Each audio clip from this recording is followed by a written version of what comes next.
श्रीलंका में 8 धमाकों के बाद हलाक होने वालों की तादाद 200 से बढ़ गई।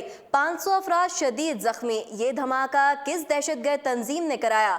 पूरी दुनिया में खतरे के अलार्म बज गए। श्रीलंका में पे दर पे धमाकों के बाद एक बार फिर दुनिया का अमन खतरे में पड़ गया। बरसों तक दहशतगर्दी का निशाना बनने वाले श्रीलंका को एक बार फिर दाखिली मसाइल का सामना करना पड़ गया। ताहाल किसी दहशतगर्द ग्रुप ने इन हमलों की जिम्मेदारियां कबूल नहीं की, जिससे श्रीलंका समेत खित्ते के दीगर मुल्कों में भी खतरे के अलार्म बज उठे हैं। ताज़ा तरीन इत्तलाआत के मुताबिक श्रीलंका में बम धमाकों से हलाक होने वालों की तादाद 290 तक पहुंच गई और 500 से ज़ायद अफराद जख्मी हैं। हुकाम के मुताबिक दर्जनों जख्मियों की हालत तशवीशनाक होने की वजह से हलाकतों में मजीद इजाफा होने का खदशा है। पुलिस का कहना है कि हमलों में मुलविस होने के शुबा में 24 अफराद को हिरासत में ले लिया गया, लेकिन श्रीलंकन हुकूमत ने ताहाल इन हमलों के लिए किसी ग्रुप को जिम्मेदार नहीं ठहराया और ना ही किसी ने इसकी जिम्मेदारी कबूल की। धमाकों के बाद मुल्क भर में जो कर्फ्यू नाफिज किया गया था उसे आज सुबह खत्म कर दिया गया। श्रीलंका ने चंद रोज कबल ही सियाहत के फरोग के लिए नए वीजा पॉलिसी का ऐलान किया था, जिसमें कई मुमालिक को मुख्तसर मुद्दत के लिए मुफ्त वीजे की सहूलियात देना भी शामिल था, जिसके 2 दिन बाद ही कोलंबो समेत कई सियाही शहरों में दहशतगर्दी का इतना बड़ा वाकया रूनमा हो गया। माहिरीन के मुताबिक ये कोई इत्तफाक नहीं हो सकता, बल्कि श्रीलंकन हुकूमत को उन अनासर तक तहकीकात का दायरा वसी करना चाहिए जो नहीं चाहते कि श्रीलंका सियाहत की इंडस्ट्री को फैलाए। वाज़ेह रहे कि 8 बम धमाकों में कोलंबो समेत 3 शहरों में 3 होटलों और 3 गिरजाघरों को निशाना बनाया गया और हलाक शुदगान में मकामी बाशिंदों के अलावा गैर मुल्की भी शामिल हैं। वाज़ेह रहे कि 2009 में श्रीलंका में खाना जंगी के खात्मे के बाद मुल्क में दहशतगर्दी की सबसे बड़ी और मुहलिक कार्रवाई है। मुल्क में अफवाहों को रोकने के लिए सोशल मीडिया तक रसाई भी आर्जी तौर पर बंद है और व्हाट्सएप और फेसबुक के इस्तेमाल की सहूलत अक्सर अफराद को मुयस्सर नहीं। इतवार की शब श्रीलंकन फिजाइया ने कहा कि कोलंबो के एयरपोर्ट के करीब नस्ब धमाका खेज मवाद बरामद करके नकारा बनाया गया।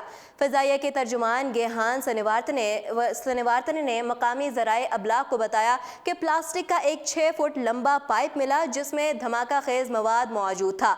इन हमलों में मरने वालों में बेशतर श्रीलंकन शहरी थे, जिनमें मसीहियों की बड़ी तादाद शामिल है जो ईस्टर की तकरीबात में शरीक थे। श्रीलंकन वजारत खारजा का कहना है कि इनके अलावा 36 गैर मुल्कियों की लाशें भी कोलंबो के मुर्दाखाने में हैं, जिनकी शनाख्त का अमल जारी है।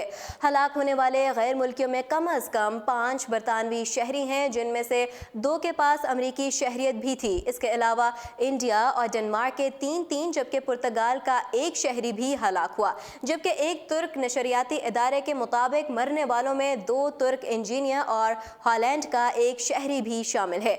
हुकाम का कहना है कि तहकीकात जारी हैं और कुछ शवाहिद मिले हैं जिनसे मालूम हुआ है कि कुछ जो धमाका था वो खुदकश था। वाज़ेह रहे कि श्रीलंका बरसों तक भारतीय दखलंदाजी से दहशतगर्दी का निशाना बना रहा। श्रीलंकन फौज को दहशतगर्दी के खात्मे के लिए तरबियत पाकिस्तान ने दी थी। श्रीलंका में बागी मुसल्लह ग्रुप तामिल टाइगर्स को भारत सपोर्ट करता था। तामिल टाइगर्स की कार्रवाइयों में हज़ारों श्रीलंकन शहरियों ने अपनी जानें गंवाईं। इस बागी ग्रुप ने खवातीन के जरिए खुदकश हमले करने शुरू किए। इनके पास हेलीकॉप्टर मौजूद थे, जिनको ये महदूद पैमाने पर कार्रवाई के लिए इस्तेमाल करते थे। श्रीलंका में इस बागी ग्रुप ने 1953 में अपनी कार्रवाइयों का आगाज़ किया और 2009 में श्रीलंकन सदर महिंद्रा राजा पाक्सा के दौर में इस बागी ग्रुप का खात्मा हुआ।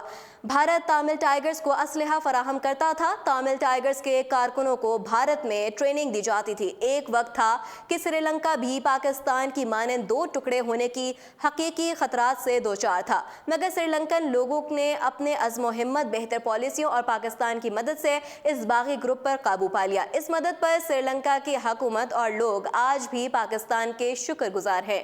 मौजूद दहशतगर्दी में श्रीलंका ने मरने वालों की शनाख्त के लिए पाकिस्तान से माहिरीन मांगे हैं, जबकि पाकिस्तान श्रीलंका की गमनाक घड़ियों में इसके साथ शाना बिशाना खड़ा है।